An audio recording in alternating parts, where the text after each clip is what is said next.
अस्सलाम वालेकुम रहमतुल्लाह। दोस्तों, जो मंज़र मैं आपको दिखाने जा रहा हूँ शायद आपने पहले कभी ना देखा हो। ये जो मछली आप देख रहे हैं ये काफ़ी अरसा डीप फ्रीज़र में फ्रीज़्ड रही और अब इसको निकाल के पानी में डाला गया और आप अभी कुछ ही लम्हात में देखेंगे कि अल्लाह के हुक्म से इसमें फिर जान आ जाएगी और ये फिर से ज़िंदा होके तैरना शुरू कर देगी। सुबहान अल्लाह। 用掰了哈，一会儿就行了，一会儿就缓过来了。缓。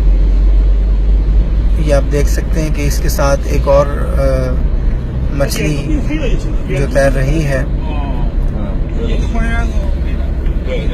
उसके साथ ये भी तैरना शुरू कर देगी अभी।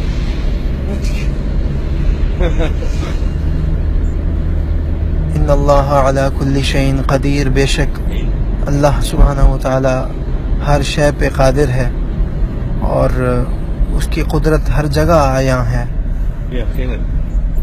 वो जिसको चाहता है ज़िंदगी अता करता है, जिसको चाहता है मौत अता करता है। ये आप देखिए,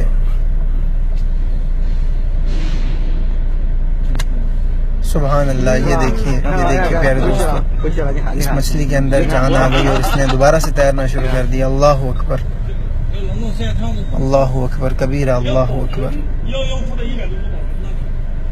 आपने यकीनन ये मंज़र पहले कभी नहीं देखा होगा। अगर आपको ये वीडियो अच्छी लगे तो इसे इतना शेयर कीजिए कि लाखों लोग इस मंज़र को देख लें कि अल्लाह तबारक व तआला किस तरह हर शय पे कादिर है, उसकी कुदरत हर जगह आया है। बस देखने वाली आँख होनी चाहिए, महसूस करने वाला दिल होना चाहिए। यकीनन जब तक ये वीडियो शेयर होती रहेगी आपको इंशाअल्लाह इसका अजर मिलता रहेगा। बहुत शुक्रिया।